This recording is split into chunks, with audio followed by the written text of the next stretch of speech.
The medical report in Maria Santos's purse felt like it weighed 1,000 pounds. Stage 4 pancreatic cancer, inoperable. 3 months maximum survival time. Words that had shattered her world 2 weeks ago in Dr. Harrison's office. She sat in the Family Feud waiting area watching her husband Carlos laugh with their teenage daughter Sophia, memorizing their faces before the devastation she would eventually have to deliver. "Mom, you seem quiet today," Sophia said, squeezing her mother's hand. Maria smiled, the same smile she'd been practicing in mirrors since the diagnosis, the one that said everything was fine when everything was ending. This was supposed to be their family's dream come true, winning the lottery to appear on their favorite show, but all Maria could think about was how many family moments like this she had left. The Santos family from San Antonio had been selected after Carlos submitted their application 6 months ago.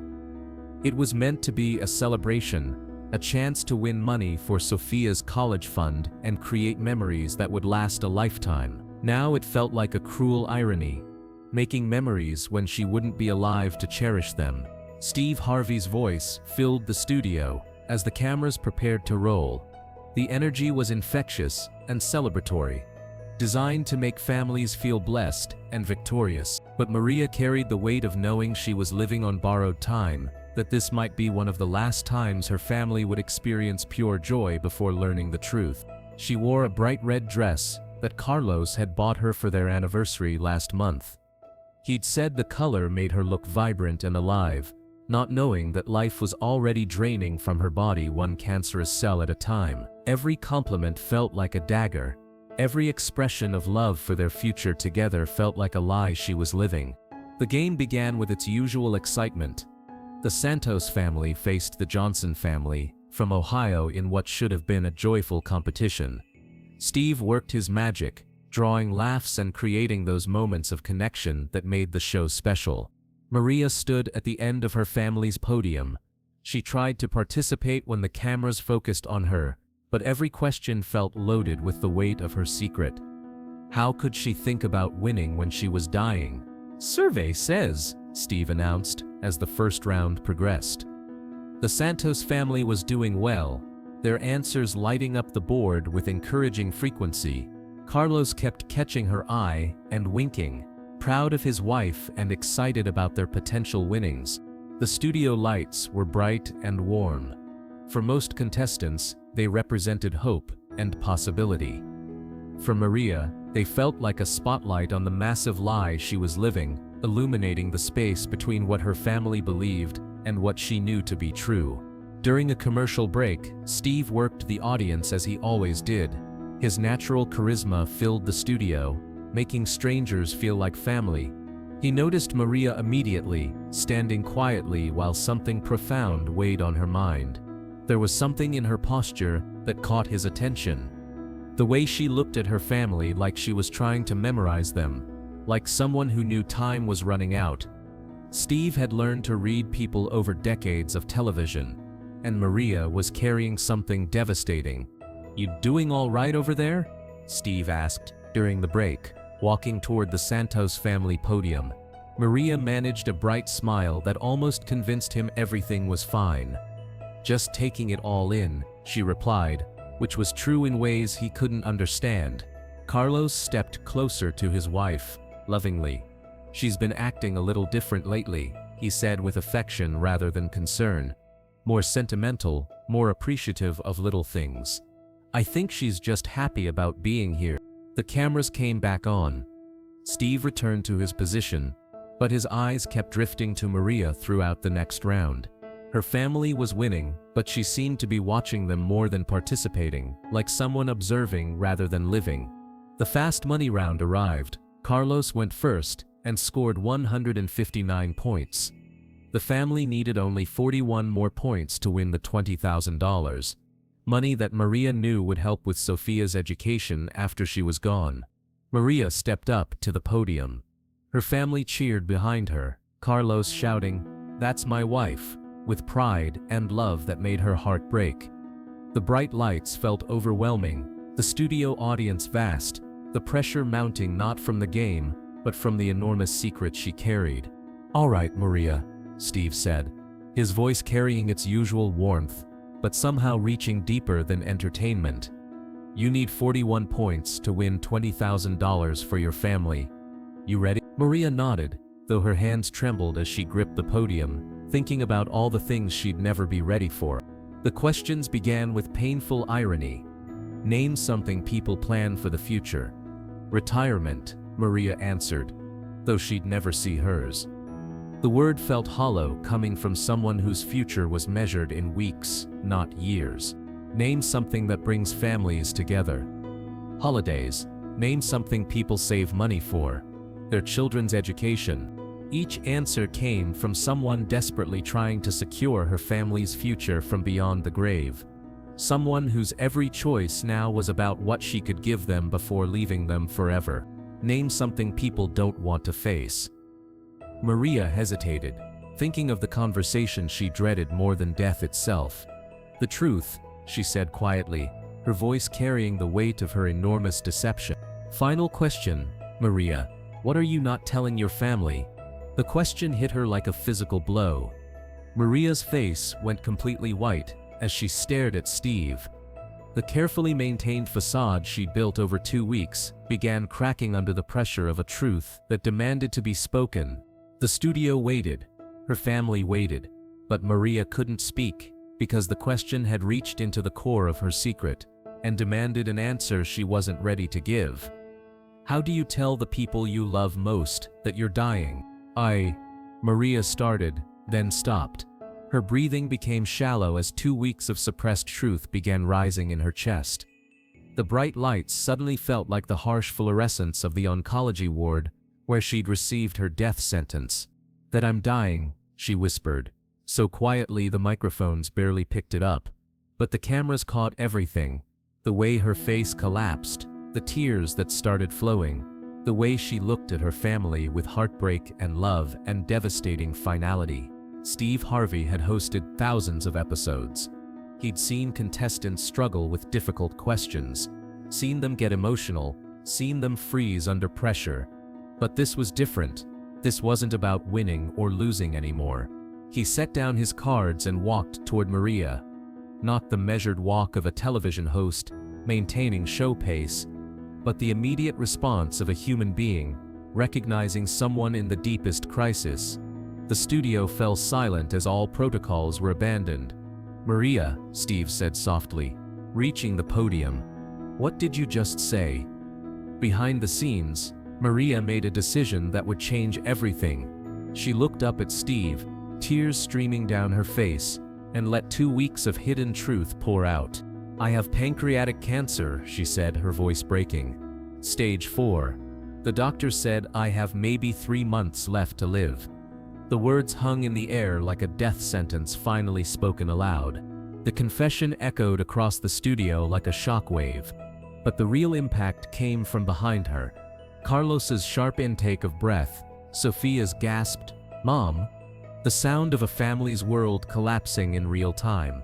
"I found out 2 weeks ago," Maria continued, her voice growing stronger through the tears. "I've been carrying this alone because I didn't know how to tell them. How do you tell your husband he's about to become a widower? How do you tell your daughter she's about to lose her mother?" The studio was completely silent. Steve Harvey, who had built a career on quick responses and perfect timing, found himself in territory no game show had ever prepared him for. This wasn't television anymore. This was someone's final act of love disguised as deception. "Maria," Steve said, his voice stripped of all performance, "why didn't you tell them?" The question was gentle, giving her permission to explain the impossible choice she'd made. "Because I wanted to give them more time to be happy," Maria whispered. "Once I tell them, everything changes. Every moment becomes about death, about goodbyes, about how little time we have left." Carlos had left the family podium and was walking toward his wife, his face a mixture of devastation and disbelief. Sophia was crying openly, reaching for her mother while trying to process what she'd just heard. Steve looked at Carlos approaching, then back at Maria. In that moment, he understood something profound about the difference between protecting people and preparing them. "And you thought carrying this alone was better?" he asked gently. "I thought I could plan everything," Maria replied, now speaking directly to Carlos, who had reached her side. "I thought I could arrange your life after I'm gone, make sure Sophia's college is paid for, make sure you both would be okay." "Maria," Carlos said, his voice breaking as he pulled his wife into his arms. "How could you carry this alone? How could you think we wouldn't want to be with you through this?" His tears mixed with hers as the weight of her secret transferred to him. Steve Harvey had made people laugh for decades. But in this moment, he learned something about the difference between entertaining people and witnessing love in its purest, most devastating form. He did something unprecedented in television history. He stepped back and let the family embrace, understanding that this moment wasn't about him anymore. Carlos held Maria while Sophia joined them, creating a circle of love around the truth that would redefine their remaining time together. "Maria," Steve said after a moment, his voice carrying absolute conviction, "I want you to listen to me. You don't get to decide how your family loves you. You don't get to protect them from the privilege of being with you during the hardest time." The audience began to respond, not with applause, but with sounds of recognition, of shared understanding of what love really means. People were crying openly, touched by witnessing a family's world change in real time. "You see," Steve continued, "dying alone isn't noble. It's not protecting anyone. It's stealing from your family the chance to show you how much you mean to them." But Steve wasn't finished. He turned to address the entire studio. "Ladies and gentlemen, Maria just showed us something important about love and truth, about the difference between protecting people and hiding from them." His voice carried across the studio with compassion and wisdom. She thought she was giving them more time to be happy, but what she was really doing was stealing time they could have been loving her through this. The audience was openly emotional now. This wasn't entertainment. This was witnessing the moment when a family learned their time together was precious and limited, when love had to be compressed into months instead of years. "Maria," Steve continued, turning back to the family still embracing at the podium, "you said you have 3 months. That's not enough time to waste another minute hiding. That's time to love harder, deeper, more honestly than you ever have. 3 months to make memories instead of maintaining lies. 3 months to let your family show you what love really looks like when everything else falls away." Maria was sobbing now, but the tears felt different. They weren't tears of isolation anymore. They were tears of relief, of finally sharing the weight she'd been carrying alone, of discovering that love doesn't run away from death, it runs toward it. "But I'm so scared," Maria whispered. "I'm scared of watching them watch me die. I'm scared of becoming a burden. I'm scared of ruining whatever time we have left." The vulnerability in her voice was heartbreaking. "Maria," Carlos said firmly, still holding her, "you could never be a burden. You're my wife. You're Sophia's mother. Taking care of you isn't an obligation. It's a privilege." His voice carried the strength of 20 years of marriage and unconditional love. Steve reached into his jacket pocket and pulled out his phone. Without explanation, he dialed a number while the cameras continued rolling. The conversation was brief, conducted in whispers that only Maria could hear. When he finished, he looked back at her with something approaching hope. "Maria, I just spoke to some friends of mine, people who work with families dealing with terminal illness. We're going to make sure you get support for making the most of whatever time you have." The Johnson family, who had been watching this unfold from their podium, abandoned their competitive position entirely. They approached the Santos family with tears in their eyes, understanding that some moments transcend competition. "You know what?" Steve announced to the studio. "Both families win today because today we learned something more valuable than any prize money could teach us." He looked directly into the main camera. "We learned that time is precious, that honesty is a gift we give to people we love, that families don't just celebrate together, they face impossible things together." The audience rose to their feet, not in the programmed applause of a television taping, but in genuine recognition of courage they had just witnessed. Maria stood surrounded by her family and strangers who had become witnesses to love's deepest expression. But the most powerful moment was yet to come. Steve removed his suit jacket, the one he wore for every taping, and gently placed it around Maria's shoulders while her family held her. "This jacket has been with me through every show," he said. "It's seen families celebrate and struggle, win and lose. But today, it's going to wrap around someone who reminded us that the most important victories happen when we stop hiding and start loving." The jacket was warm and substantial, making Maria feel protected not from death, but from facing it alone. It felt like being embraced by everyone who had ever loved someone they had to let go. As the cameras stopped rolling and the audience began to file out, something unprecedented happened.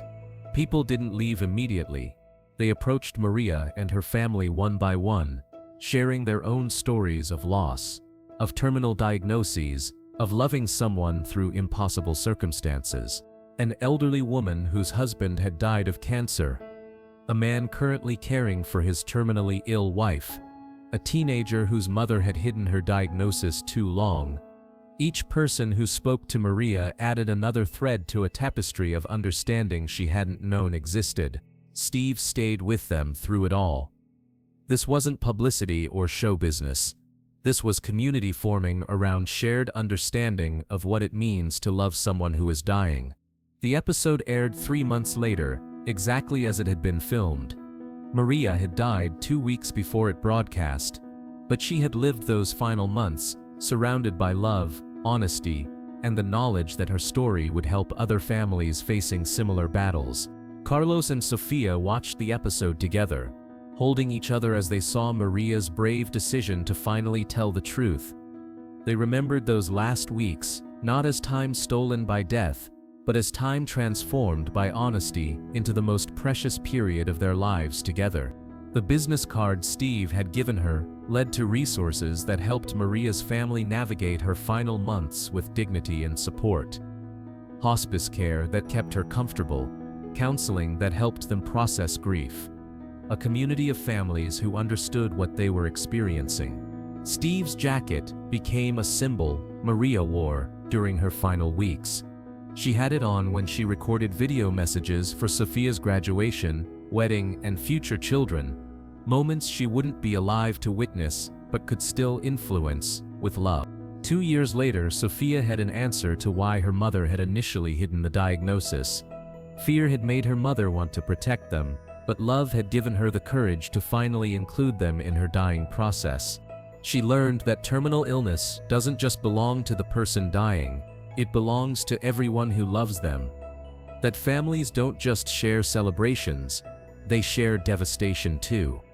That the privilege of loving someone includes the responsibility of being present for their hardest moments. Today, Carlos and Sofia speak at cancer support groups about the importance of honesty in terminal diagnosis. They tell families about the day Maria learned that dying in isolation isn't noble. It's stealing from the people who love you the chance to prove that love doesn't end at death. Steve Harvey still keeps a photo from that day in his dressing room. Not a professional shot, but a candid moment of Maria surrounded by her family after the truth had been spoken. It reminds him that sometimes the most important television happens when people stop performing and start living authentically.